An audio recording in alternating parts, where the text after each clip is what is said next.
vamos debater sobre os novos e os antigos desafios tributários do gás natural, trazendo a visão prática e também estratégica dos impactos da reforma tributária no setor e outros desafios recorrentes e mesmo persistentes que ainda precisamos superar para acelerar o desenvolvimento do novo mercado de gás, tão importante e promissor para o Brasil e, em especial, para o Rio de Janeiro. Por isso, convido ao palco Rodrigo Bevilacqua, sócio no Sescom Mariot Advogados, por gentileza.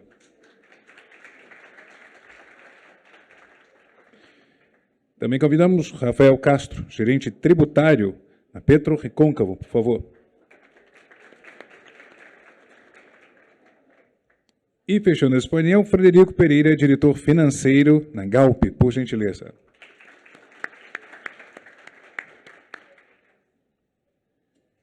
Senhores, a palavra é de vocês, por gentileza.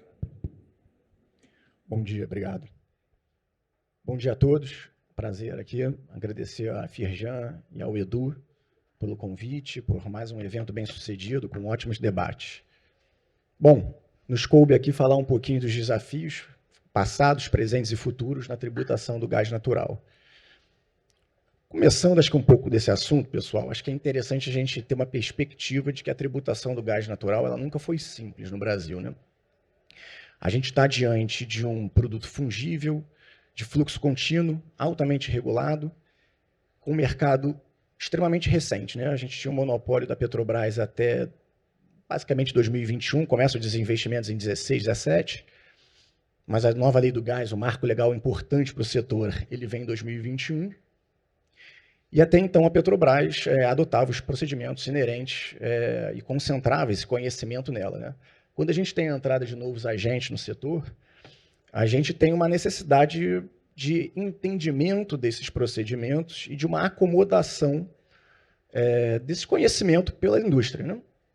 E acho que a gente percebe até na evolução legislativa que isso vem com o reconhecimento do próprio fisco, principalmente estadual, da incompatibilidade da tributação do gás natural com o sistema tributário brasileiro, né?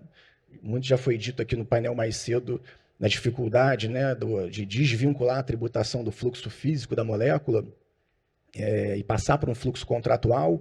Isso foi feito, ajustes CNFs em 2018 para o transporte, 21 para o processamento. E ainda assim a gente tem a indústria tentando assimilar isso tudo, tentando atender essas demandas e começando a entender onde ela está.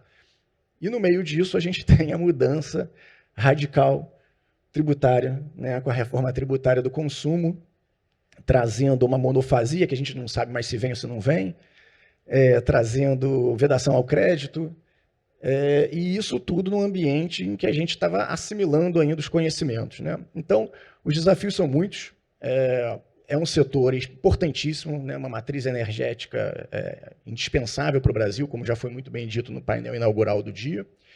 E eu acho que a gente precisa debater, primeiro o presente, né, o que a gente vivencia hoje em dia, para depois a gente encarar os desafios do futuro. E aí, já passando a palavra para os meus amigos aqui, Rafael e Fred, eu acho que a gente poderia começar principalmente pela fase de produção, né? O que vocês, na prática, vivenciam de desafios? Como é que vocês lidam com os desafios hoje na produção, tanto onshore quanto offshore? Excelente introdução, Rodrigo. Como você bem pontuou, a complexidade, né, do gás natural ela é incrível, tá?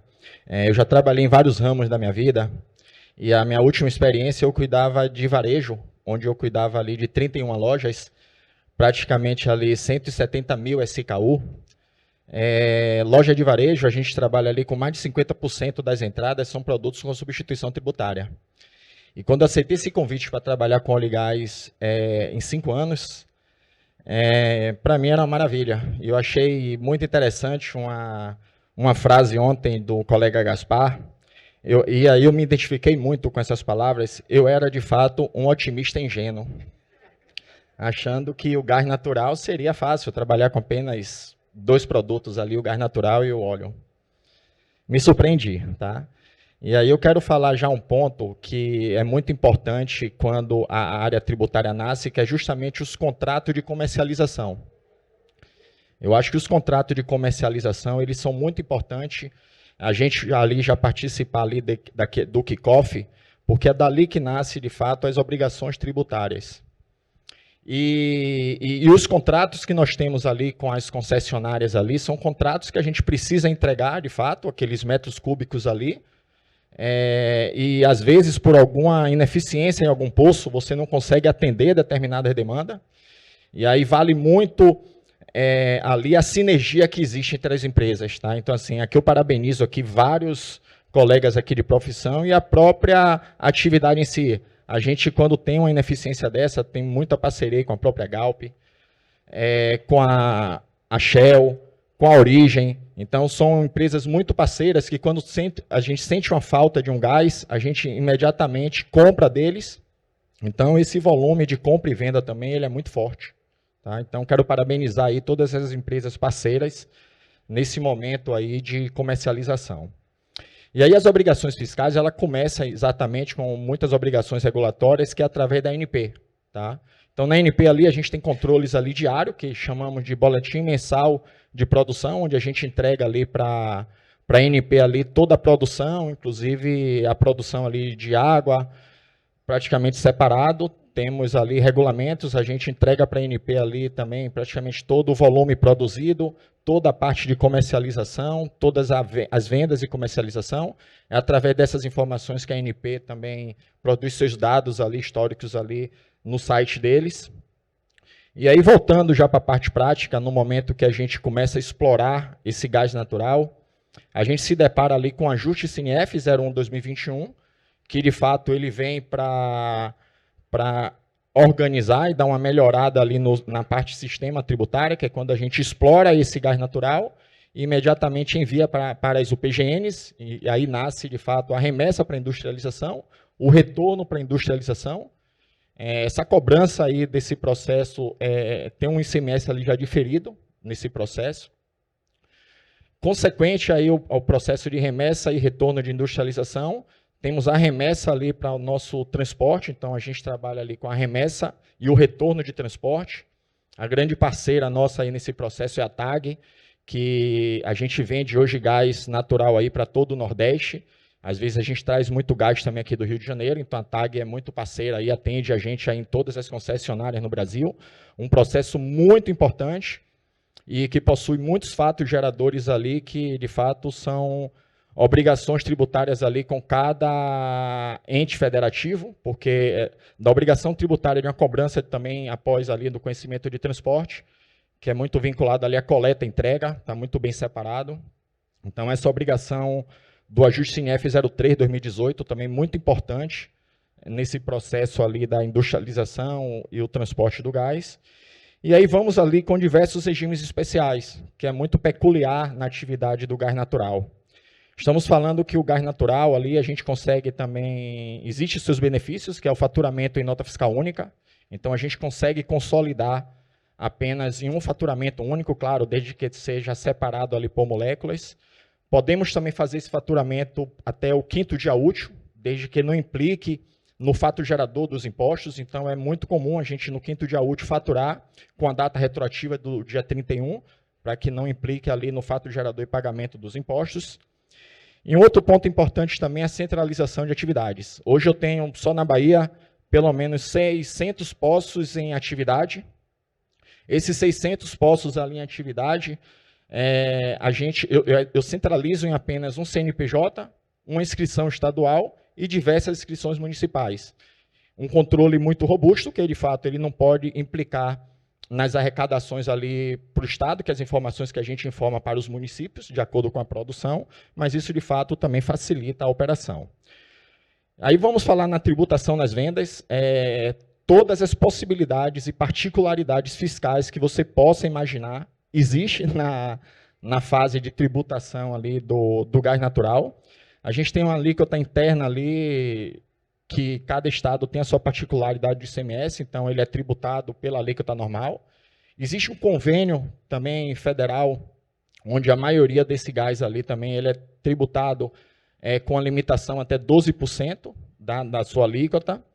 Existimos também ali o diferimento, monofasia, substituição tributária, Um exemplo, o GNV, o gás natural veicular, ele é tributado ali pelo PMPF, que é vinculado ali ao site da Receita Federal, ele é atualizado quinzenalmente. Temos também alguns produtos que também são calculados pelo MVA. E aí, MVA, a gente precisa ir na Secretaria da Fazenda de cada estado, identificar qual é essa margem de valor agregado para a gente poder calcular esse imposto. E a monofasia é um exemplo também, a gente também paga o imposto tanto na origem como destino, é um percentual, um acordo entre cada estados. E as obrigações fiscais, todas aí ligadas aos SPEDs, tanto SPED contribuições, SPED ICMS, e uma particularidade também só do gás, é muito voltado ali ao GLP, a monofasia, que é o skunk. Um skunk também é uma obrigação muito peculiar na atividade do gás natural. Aqui trazer praticamente um resumo, um pouco para vocês entenderem um pouco da complexidade, que é o nosso trabalho do dia a dia ali na área tributária. Passar um pouco aí para meu amigo Fred, falar um pouco do offshore do Brasil, como é essa tributação. Acho que está ligado, vocês estão me ouvindo? Obrigado. Em primeiro lugar, gostaria de agradecer ao Eduardo, a toda a organização. É sempre um prazer voltar a casa aqui para poder falar, ver tantos rostos conhecidos aqui, colegas.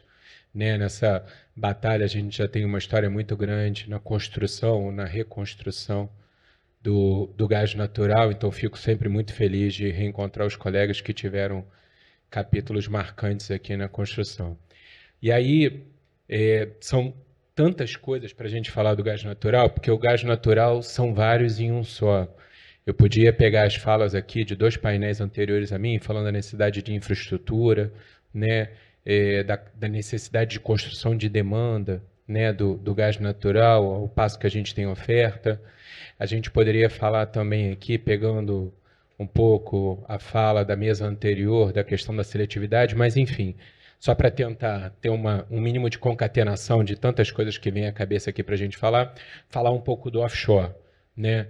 Então, quando a gente está falando aqui, a gente está muito preocupado com o futuro, e é um futuro muito breve, que é a reforma tributária, mas eu acho que é sempre importante para a gente se posicionar, a gente entender o passado. Então, como o Rodrigo muito bem colocou aqui, a gente até pouco tempo atrás tinha um mercado muito fechado, né, muito concentrado em um player que atua em todos os elos da cadeia, e a partir da nova lei do gás e da abertura, né, dos marcos, dos ajustes, dos convênios, a gente conseguiu uma abertura do mercado de gás, e fico feliz porque a Galp, a empresa em que trabalhamos, ela foi uma das pioneiras, né? Ela foi precursora do SI, do Sistema Integrado de Escoamento, ela foi a primeira a acessar o Sistema Integrado de Processamento. Então, quando a gente fala do offshore, a gente está falando muito de um offshore vinculado ao pré-sal. Boa parte da volumetria, né, do gás natural, ela advém de alguns campos do pré-sal. E aí você, de novo, já traz a primeira complexidade. O gás, até pouco tempo atrás, né, ele era...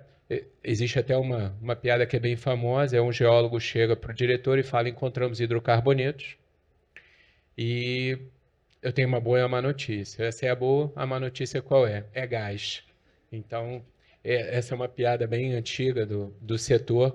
Então, o gás sempre foi muito visto como um custo ou não viabilizador de projetos.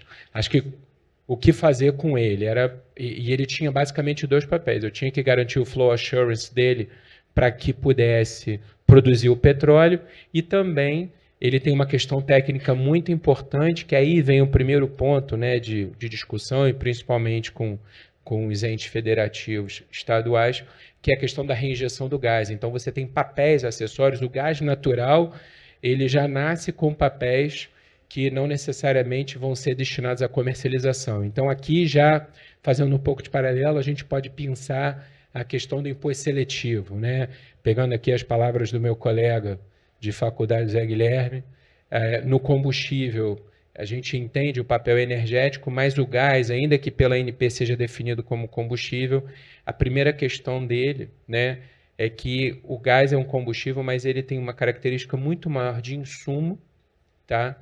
E ele é visto muito mais, aí pegando 2 palestras atrás, a questão da transição energética, ela ficou em segundo plano para a questão da segurança energética.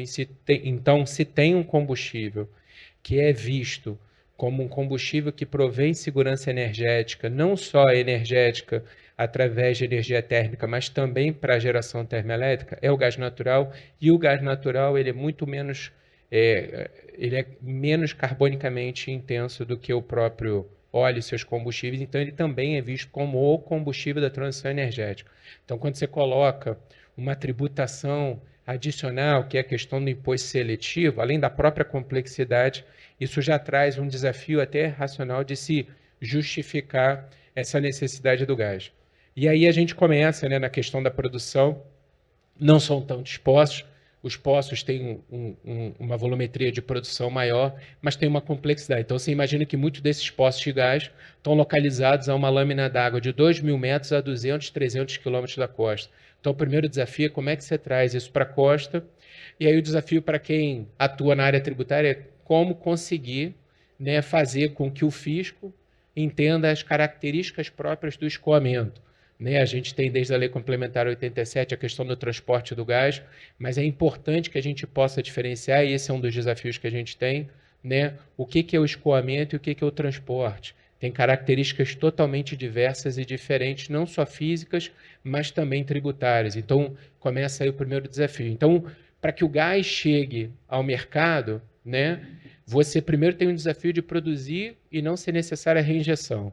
Então, ok, ele saiu, foi para a superfície, e aí você parte desse gás, ele também é utilizado como fonte energética das próprias plataformas de petróleo. Então, parte disso é para gerar calor e para gerar energia elétrica dentro da própria plataforma. E aí você tem a questão do escoamento. E dentro do escoamento você tem o sistema integrado, que aí, como o Rodrigo muito bem colocou, um dos primeiros desafios, que ainda é um desafio presente, é que você possa tentar que haja uma compreensão geral de que é fundamental para o gás, tá, como bem fungível e de fluxo contínuo, de que o que deve prevalecer é o fluxo contratual e não o fluxo físico. É um pouco do que a gente tem, e aí eu sou um pouco suspeito e falo, quem me conhece sabe que eu falo muito isso.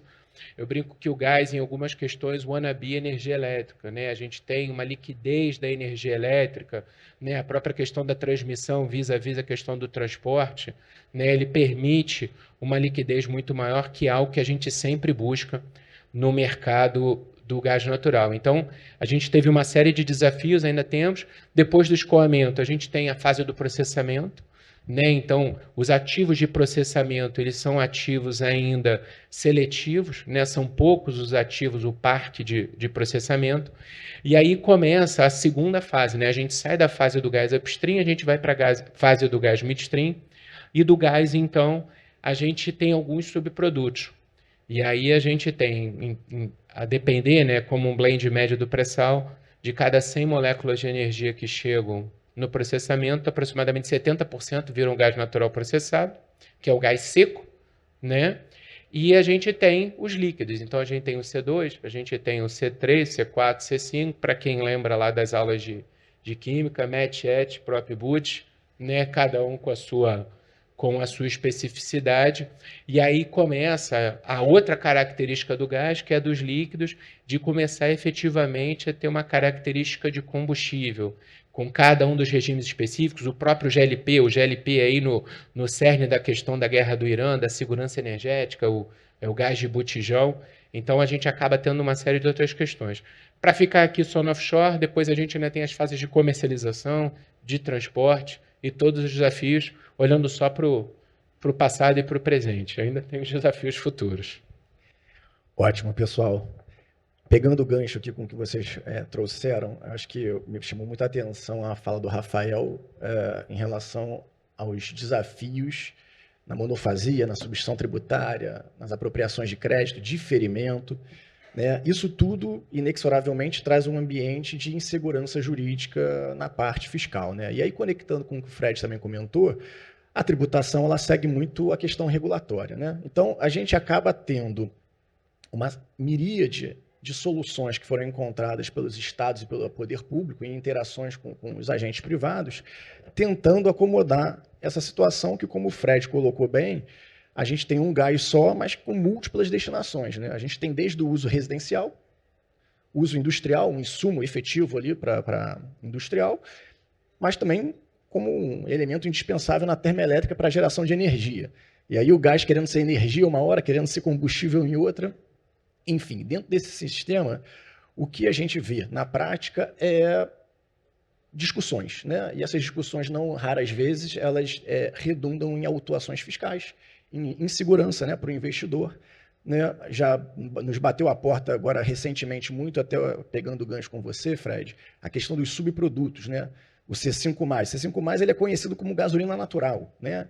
Ele é utilizado na indústria petroquímica, mas também muito utilizado também para aumentar a octanagem da gasolina que a gente coloca no nosso carro no posto de gasolina.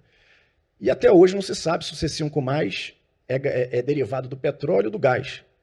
Ah, mas isso é indiferente. Não, faz toda a diferença. Porque se ele é derivado do petróleo, ele é tributado no destino. Mas ele é extraído numa UPGN, numa unidade de processamento de gás natural. Então ele é derivado do gás, tributa na origem e não no destino. O fato é que, na prática, a empresa é cobrada 2 vezes. Né? Então eu queria que vocês, dentro dessa múltipla destinação, desse mercado até pujante, isso é interessante, que esses subprodutos até então eles eram quase que descartados, né? Hoje eles ganharam valor comercial. Eu queria que vocês comentassem um pouquinho como é que vocês lidam na prática com esse ambiente de insegurança, né? Envolvendo diferimento, monofasia, vedação a crédito, subprodutos que nenhum se sabe até hoje derivado do que ele é, e ainda métricas diferentes, que a gente não comentou, acho que o Fred falou rapidamente, né? Mas o gás, até pela essa miríade de atuações que ele tem, ele é comercializado em metro cúbico.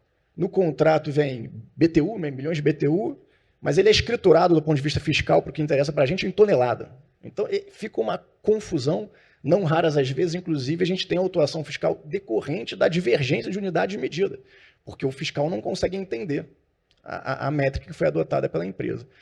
Então, como é que vocês, aí no chapéu de liderança nas empresas, estão lidando com esses múltiplos problemas que a gente enfrenta no dia a dia?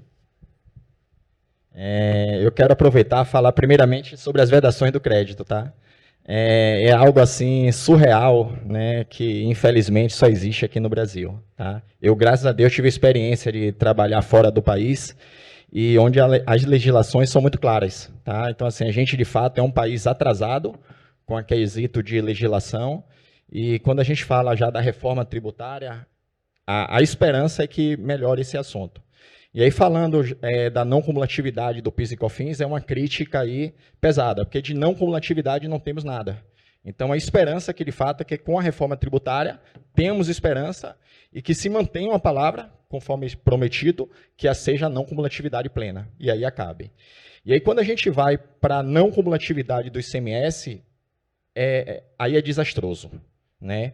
Porque esse a gente vê um verdadeiro manicômio tributário. E aí, quando a gente fala de moléculas, tá? O que é que tem acontecido muitas guerras fiscais entre cada estado. Primeiro que o insumo da própria atividade de gás natural, ela é muito peculiar. Eu, como falei ali, há 5 anos que eu entrei na atividade de óleo e gás, eu chamei os engenheiros, engenheiro químico, engenheiro de produção, para tentar entender o que era insumo na nossa atividade. Foi quando eu aprendi, de fato, quais são esses insumos. É uma curiosidade que na exploração ali do onshore, o nosso petróleo ele é sólido. E para a gente poder tirar esse petróleo, ou até o próprio gás natural, a gente precisa injetar muitos produtos químicos.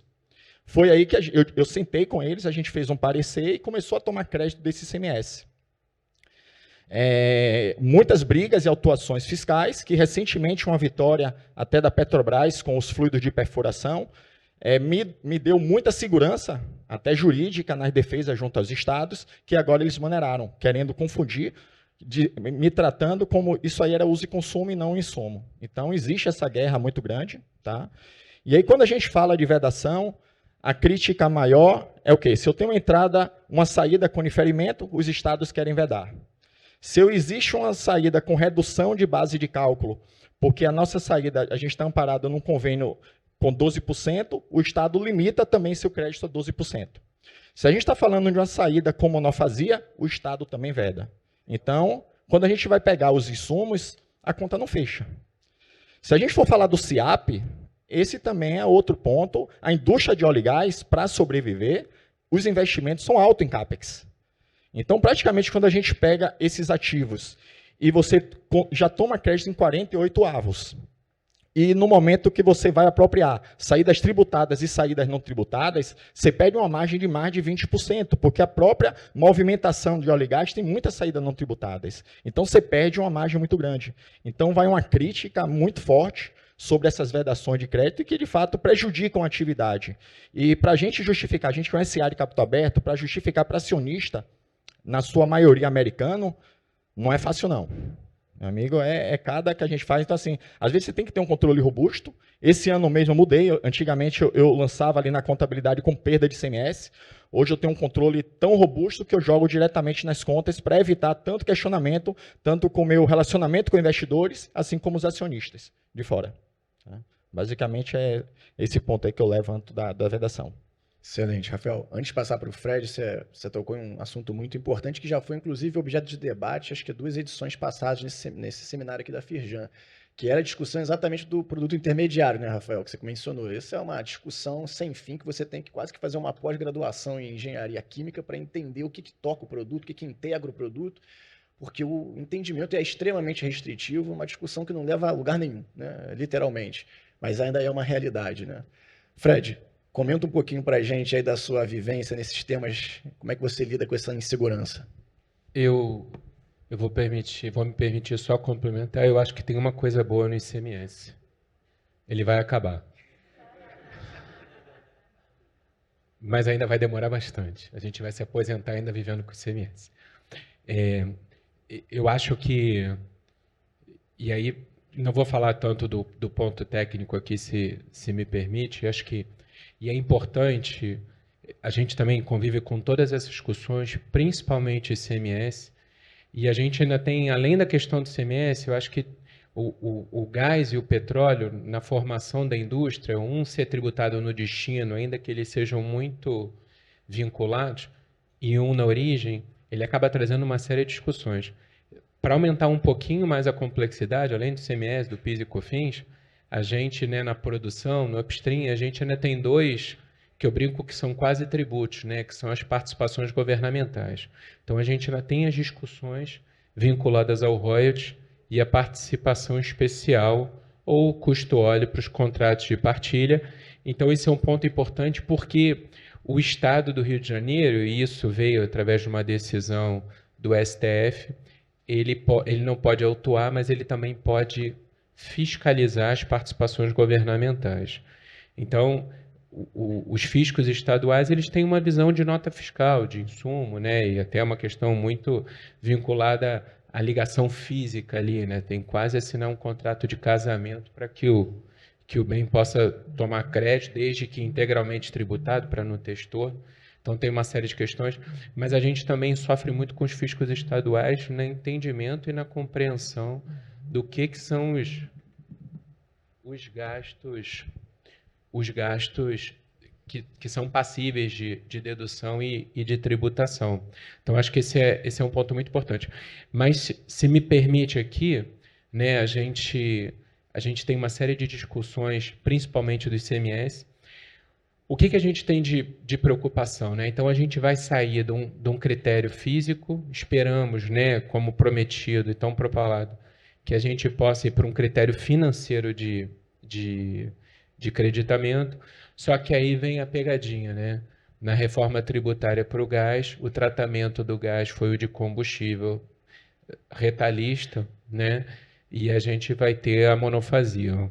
Meu colega aqui, Rodrigo Novo, que gosta tanto de falar disso, infelizmente por uma questão pessoal não pôde compor a mesa hoje, mas ele até promete que não vai falar mais sobre isso, mas acho que é importante, principalmente num cenário de transição tão longa, né, do ICMS para o IBS, e que a gente efetivamente consiga, que é um pleito da indústria, que a gente consiga ter uma melhor maturidade para que a gente possa trazer a monofasia do gás. Então, a gente está falando muito aqui, né, dos 30%, que foi o número que eu trouxe, dos líquidos, mas é importante a gente pensar um pouco do que são os outros 70%, que são os usos do gás natural. Uma parte é o GNV, né, que era esperado que em determinado crescesse muito, mas a gente tem uma eletrificação da frota que acabou né, trazendo um cap aqui para o GNV, que também sofre com uma outra questão brasileira, que é a questão da interiorização da malha do gás natural. Então, isso acaba também limitando para longe dos grandes polos a questão do GNV, mas a gente acaba tendo o gás natural como grande insumo industrial, no lugar do óleo diesel, muitas vezes. Então, isso é importante quando uma indústria vai fazer a conversão das máquinas do parque fabril do óleo para o gás natural. É importante que ele tenha previsibilidade, que ele tenha estabilidade, porque é um investimento muito relevante. E o outro ponto também, que por incrível que pareça, a gente ainda é net importer de gás natural, a gente tem a questão da geração termoelétrica. A gente teve aí o LRCAP, né, super recente, no mês passado, em que efetivamente, em que pese, né, todo o desenvolvimento e necessidade de um parque de energia elétrica renovável, a gente no final do dia precisa, mais do que energia, a gente precisa de lastro, a gente precisa de potência, a gente precisa de energia garantida. E isso se dá com reservatórios, né? E tem toda a questão ambiental, as grandes hidrelétricas, os projetos, boa parte, se localizam na Amazônia, então a gente precisa através de um desenvolvimento de parque termoelétrico. Geração termoelétrica, ela combina, mas não é exatamente igual ao perfil de produção de upstream. O perfil de produção do gás do upstream tem que ser fluxo contínuo, ou seja, isso rima no meio termoelétrico com inflexibilidade. Tá? Só que as termoelétricas, da forma como são construídas na base elétrica nacional, é ao contrário, elas precisam de flexibilidade. Então você não pode parar a produção dos campos dependendo do despacho térmico. Então é por isso que entra uma outra matriz que a gente não está abordando aqui, mas que também é super fundamental, que é o parque à disposição dos terminais de GNL. Tá? E aí nisso o ICMS tem um papel tão complexo que hoje boa parte dos terminais de GNL que a gente tem à disposição, e que o GNL é o combustível de excelência por dar flexibilidade, por ter estocagem, né, para geração termoelétrica, até pela complexidade, o que você tem hoje são arranjos estritamente locais, em que boa parte dos terminais de GNL eles são detidos pelas próprias térmicas. Justamente porque hoje ainda eu tenho uma questão muito grande do ICMS, né, que na geração termoelétrica eu misturo o gás, que é tributado na origem para o ICMS, com energia elétrica no mercado regulado, que é tributado no destino.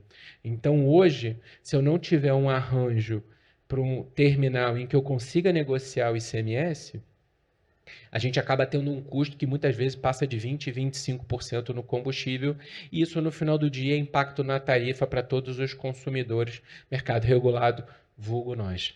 Então, só para trazer um pouco mais de complexidade, e aí falando aqui um pouco do nosso estado, a gente, além do seletivo, da monofasia, como se todos esses desafios não fossem suficientes, a gente ainda tem um grande amigo que resolveu mudar de nome, mas que continua a mesma coisa, que é o Sr. Fote, que era o antigo Sr. Fef, né? Então o Fote, ele que agora, há pouquíssimo tempo, né, ele teve sua alíquota, sua taxa dobrada, e com viés aí é um bom investimento, porque a gente ainda vai ter um crescimento exponencial do Fote.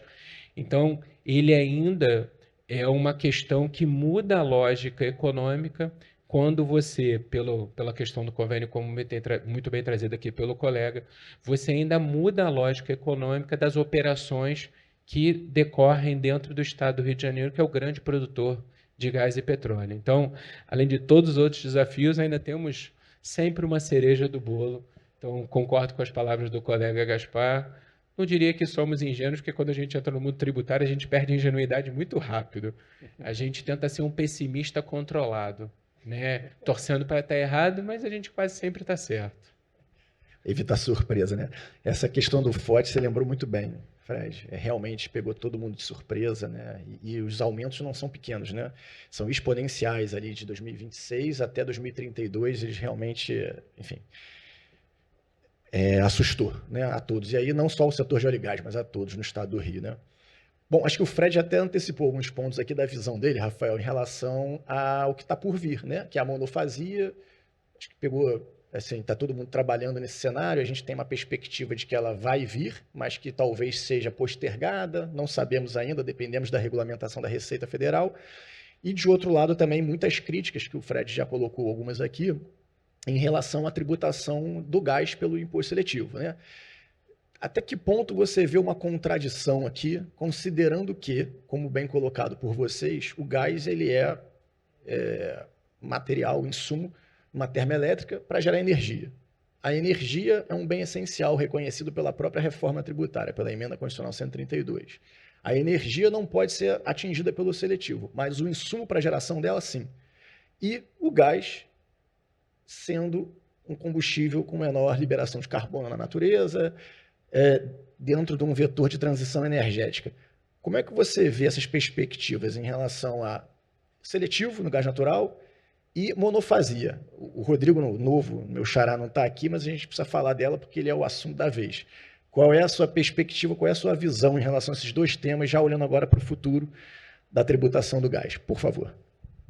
Falando já da monofasia, tá? Eu, de fato, a minha opinião, eu sou contra a monofasia, porque minha preocupação é justamente virar uma jabuticabeira, né, a nossa legislação. Eu tenho uma preocupação muito grande justamente com essas vedações de crédito. Eu não acredito que vai ter tanta vedação de crédito, tá? Então, por isso que eu sou contra, tá, a esse sistema monofasia. Eu acho que o regime não cumulativo ele funciona muito bem, mas vamos ver cenas dos próximos capítulos para ver se melhora.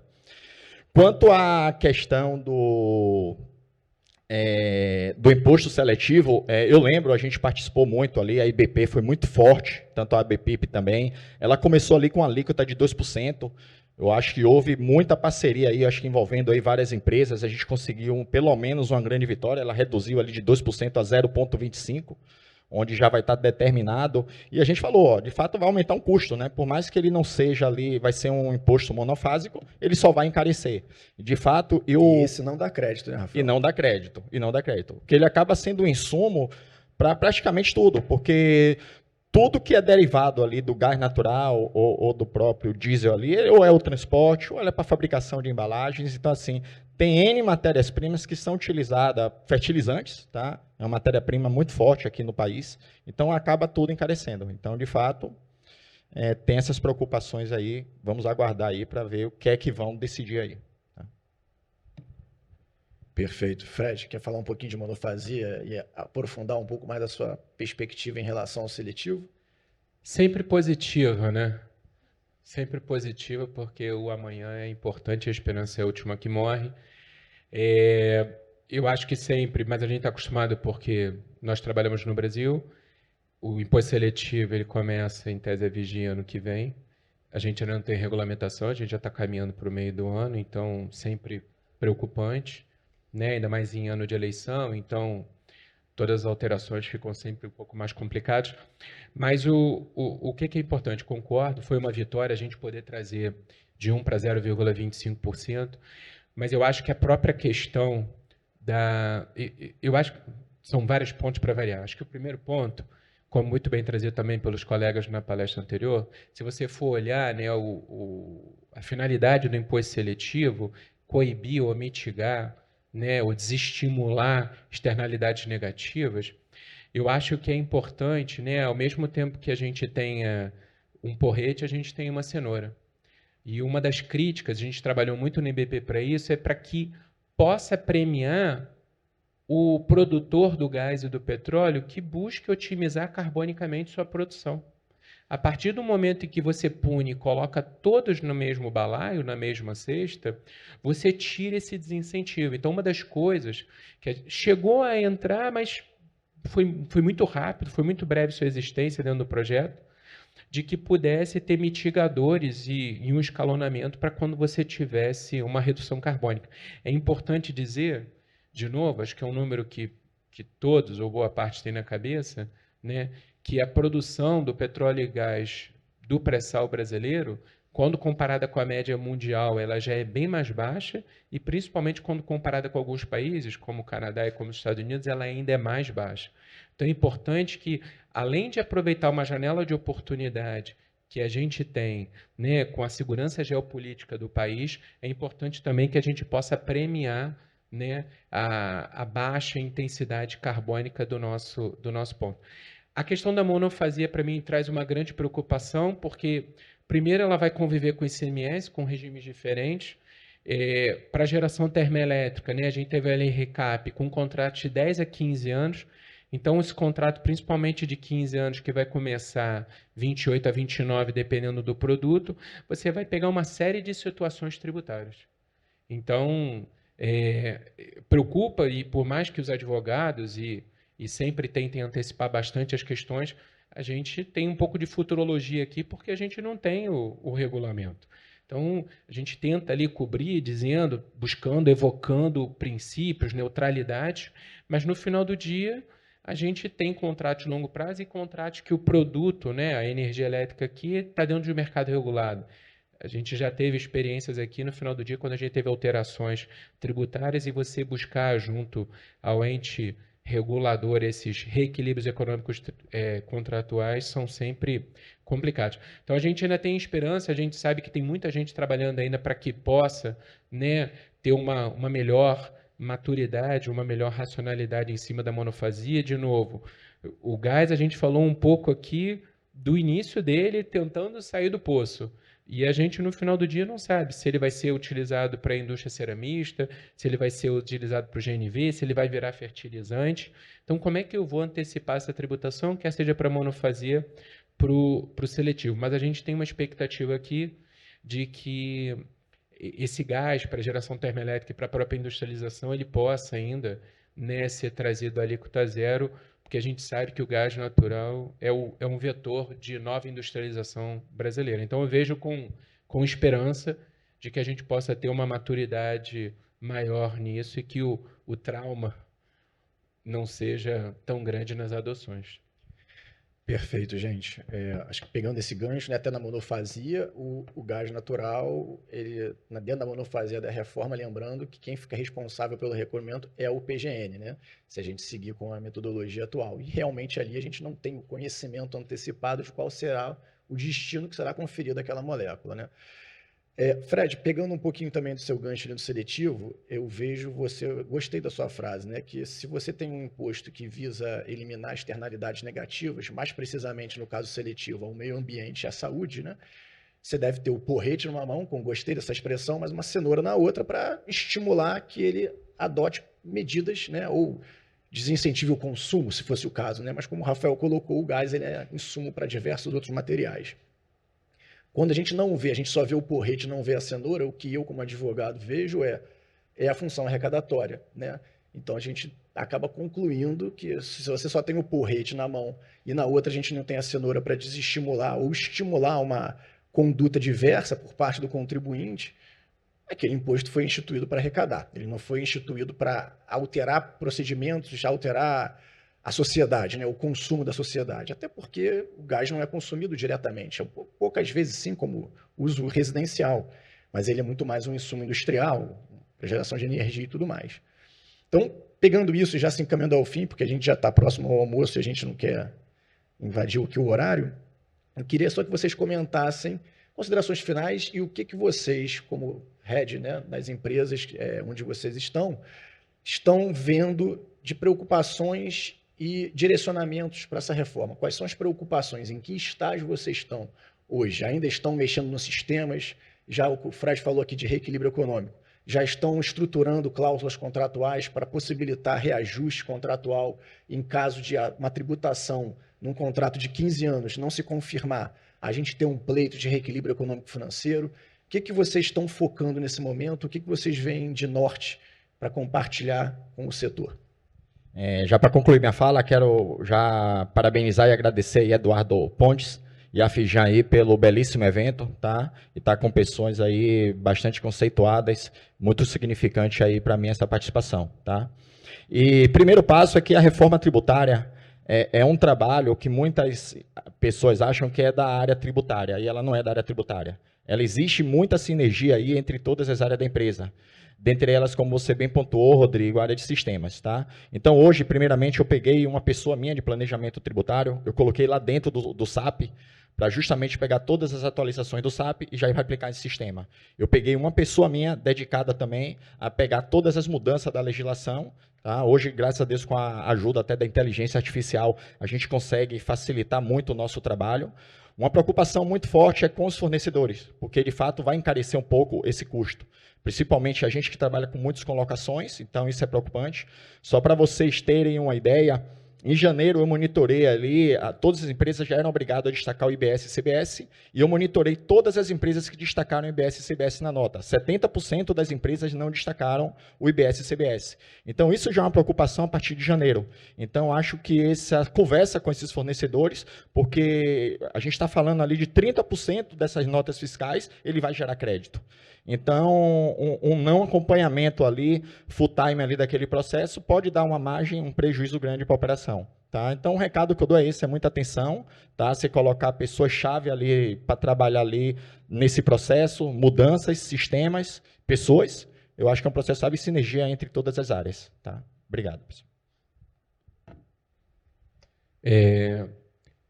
Falando um pouco da reforma, sou muito sortudo de ter uma equipe tributária que é altamente competente, então tem se dedicado há alguns anos já, principalmente desde o último ano, na implementação, então nessas ondas e nessa fase. Então isso ajuda bastante o trabalho. Não são todas as empresas que acabam tendo a possibilidade de formar uma equipe que possa se dedicar a isso. Eu sei que é muito sacrificante porque são muitas horas, né, muitos dias, muitas noites, para que possam, muitas vezes, parametrizar, e muitas das empresas, que é o nosso caso, usa o SAP, por exemplo. O SAP não é uma ferramenta brasileira, então você já tem, muitas vezes, a questão da tropicalização, de uma série de questões de sistema. Então, é um mérito total do time, porque o time trabalha incansavelmente nisso.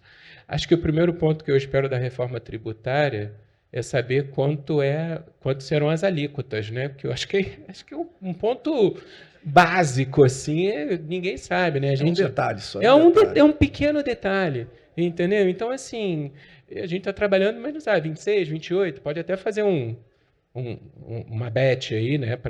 Um tax bet para poder tentar perceber o que vai ser a alíquota. Acho que esse é o primeiro ponto.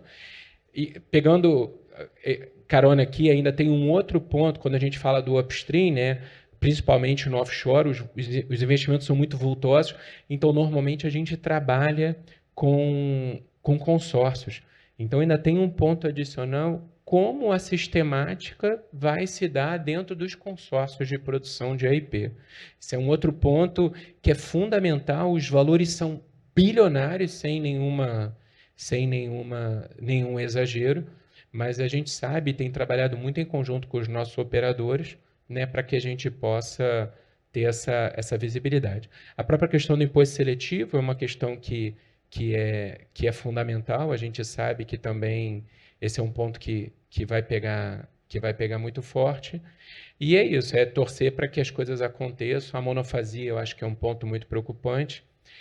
E só um último que eu acabei não falando, mas acho importante, quando a gente fala do gás do insumo, e quando você tem um imposto seletivo que o produto não é nem consumido no Brasil, que é o caso da exportação do óleo. Então, assim, acho que são algumas reflexões mais profundas para a gente ter aqui, mas, de novo, a gente mantém um viés. Acho que é importante ter logo a definição da alíquota, acho que é importante a gente ter também a definição de como vai ser o arcabouço de administração, que a gente não perca, né, o norte de que o IBS e o CBS tem que ter regras conjuntas que sejam, ainda que 2 tributos, mas com regras únicas, para que a gente possa fugir um pouco do que a gente tem hoje nas disputas federais e estaduais. Agradeço mais uma vez o convite e desejo um bom almoço a todos. Obrigado, pessoal.